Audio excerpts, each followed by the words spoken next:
Directa. Mucho se nos ha hablado en los últimos días acerca de la recesión técnica. También hemos hablado del paquete nacional de inversión, tal como se viene planteando, además de manera colateral con el presupuesto federal para el 2020. Nosotros agradecemos que nos tome la llamada en este momento el maestro Mauricio Ramírez Grajeda, profesor del Departamento de Métodos Cuantitativos del CUSEA. ¿Cómo está? Muy buenas tardes, maestro. Buenas tardes, ¿cómo se encuentran? Pues bien, pero preocupados seguramente, maestro, por lo que refiere a esta que el INEGI nos ha ofrecido como actualización, refiriéndola como una recesión técnica durante este 2019. ¿Qué indica? ¿Qué implicaciones conlleva? Bueno, el término de recesión técnica estrictamente en México no existe. No existe la definición.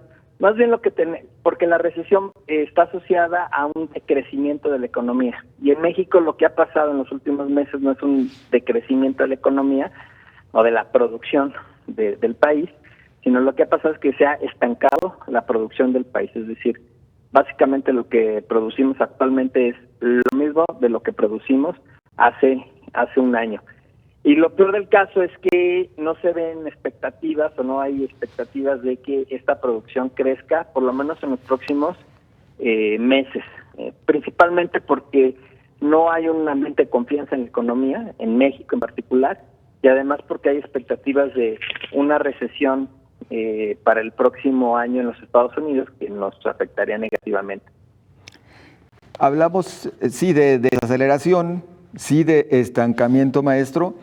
Y bueno, no deja de haber preocupación por parte de la ciudadanía porque al final de cuentas la expectativa para el 2020, pues digamos que viene un año un tanto apretado, por utilizar un término así muy coloquial. Sí, viene un año apretadísimo, muy apretado porque el próximo año pues las expectativas son de un crecimiento moderado, siendo optimistas, siendo optimistas. Y esto es porque, pues insisto, no hay confianza en la economía, la inversión privada y pública están muy bajas, el consumo se está desacelerando y además están las expectativas de recesión en los Estados Unidos. Ahora bien, este primer año de gobierno fue malo porque normalmente los primeros años de sexenio son malos, son se separa toda la economía porque hay un nuevo gobierno y estructuralmente o institucionalmente no tenemos este lubricante para hacer un cambio suave, sino que es un cambio brusco. Entonces de repente se para todo y entonces empiezan a arrancar las cosas. Entonces hay que también, digamos, en honor a la verdad, saber que este mal desempeño de la economía en los últimos meses en parte se debe a esta parte estructural y en parte a que pues tenemos un gobierno federal que no ha inyectado la confianza necesaria en los consumidores, ¿no? Bueno, más bien en los agentes económicos. Ahora, por lo que dices que el próximo año va a estar complicado, va a estar muy complicado porque esta constante de falta de confianza va a permanecer, va a venir lo de la recesión y por el otro lado la recesión no se sabe, en Estados Unidos no se sabe de qué magnitud es.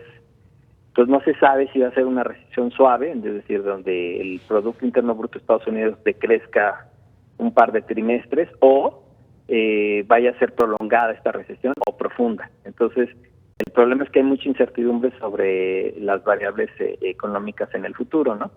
Esto aunado también a la firma del TEMEC, por ejemplo, que está, que pende de un hilo, no se sabe si se va a firmar o no se va a firmar. La semana pasada hace 2 semanas había buenas expectativas y ayer declaró el negociador principal del gobierno, bueno, el representante de este gobierno que estuvo en las negociaciones del sexenio pasado, dijo que estaba muy pesimista. Entonces, pues realmente no sabemos qué va a pasar, ¿no? Oiga, maestro, por lo pronto, algunas previsiones lo que sí nos refieren ya es que continuará esta caída en cuanto a la generación de empleos que ya estamos, bueno, lamentablemente viviendo en estos momentos en nuestro país, lo cual no nos lleva todavía a números negativos, pero sí un crecimiento menor a lo que se esperaba para este 2019. ¿Cómo pinta el 2020 en cuanto a empleo se refiere? Bueno, Si hay un crecimiento, digamos, acorde a los pronósticos, entonces habría un crecimiento en los empleos. Sin embargo, pues las expectativas sobre el crecimiento futuro cada vez se revisan a la baja. Eso es lo que ha pasado durante todo este año. Es probable que pase lo mismo el próximo año, es decir, que iniciemos el año con un pronóstico de 1.6, más o menos, 1.5, y se vaya revisando a la baja este crecimiento y no tengamos un crecimiento mayor a 1%. Es probable que pase eso. Si eso pasa, entonces no va a haber crecimiento en el empleo. Y recordemos que el desempleo va a aumentar porque por cada año cientos de miles de personas se agregan a la fuerza laboral. Unos se integran, o sea, unos obtienen empleo y otros pues pasan a las filas del desempleo. Entonces, digamos, en términos de empleo tampoco hay buenas expectativas, ¿no? Entonces, en el mejor de los casos, habría una generación de empleos, no creo que mayor a 300,000 o a 400,000 empleos. No más, Que es muy ya bajo, de 400,000 sería lo máximo. Lo máximo, no va a crecer más. No va a crecer más, ¿no?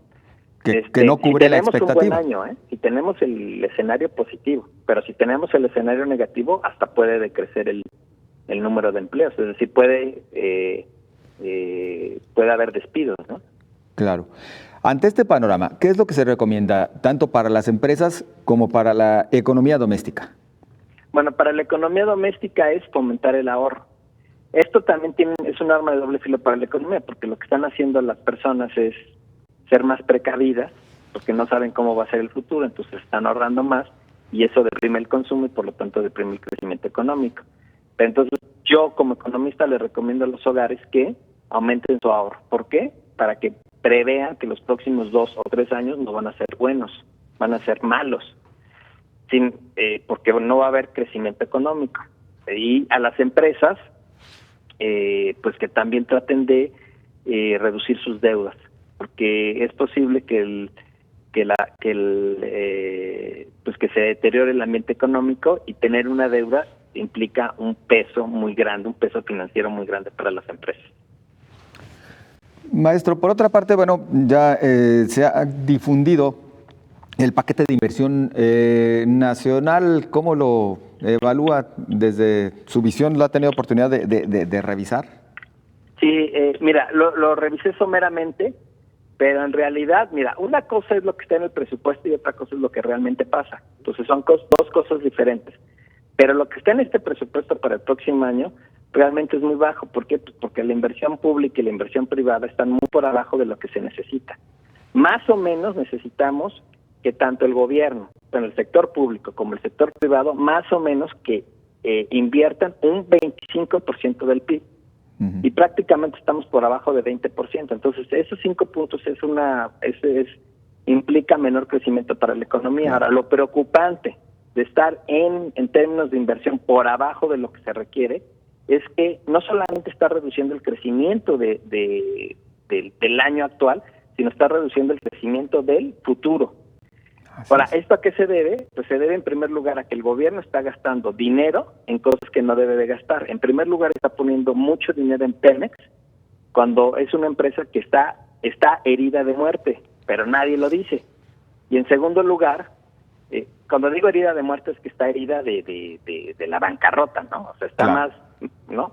Por un lado. Y por el otro lado, está gastando mucho el gobierno en programas de subsidios directos, que no sabemos si va a tener un impacto positivo o negativo, porque no hay estudios que lo digan, tampoco tiene reglas de operación. Entonces, el gobierno de alguna manera está dilapidando sus recursos limitados. Entonces, eso no lo está gastando para hacer carreteras, no lo está gastando para hacer escuelas, para hacer empresas, para hacer inversión, que es lo que se necesita. Y por el otro lado, el sector privado está reticente, o sea, hay que decirlo con todas sus palabras, está reticente de este gobierno que no lo ha encendido, no lo ha aprendido, no lo ha motivado. Entonces no está entusiasmado el sector privado para invertir en México. Claramente que no está motivado, ¿no? Claro. Por una parte, bueno, el que se otorgue este apoyo directo vía programas sociales o asistenciales, podría impulsar el consumo, maestro, pero al final de cuentas no se está dando oportunidad a que se genere mayor riqueza con esta inversión. Sí, mira, yo no estoy en contra de los subsidios, no estoy en contra de los subsidios a priori, para nada, porque pueden ser positivos. Sin embargo, tiene que haber estudios para saber si estos subsidios tienen un impacto sobre el bienestar social. Entonces, hasta ahora no sabemos si un subsidio que se le va a dar a una persona que tiene 20 y tantos años y que no estudia ni trabaja va a ser positivo, en vez de utilizar ese dinero para promover la construcción de una escuela, ponerle baños a las escuelas de Oaxaca, ¿no? Que tienen muchas limitaciones. Entonces no hay no hay evidencia de que sea eso positivo. Lo que sí hay evidencia es que si un gobierno da subsidios directos, pues lo que está haciendo es ganando votos. Para bien o para no estoy diciendo que sea bueno o malo, simplemente que ese es el efecto directo.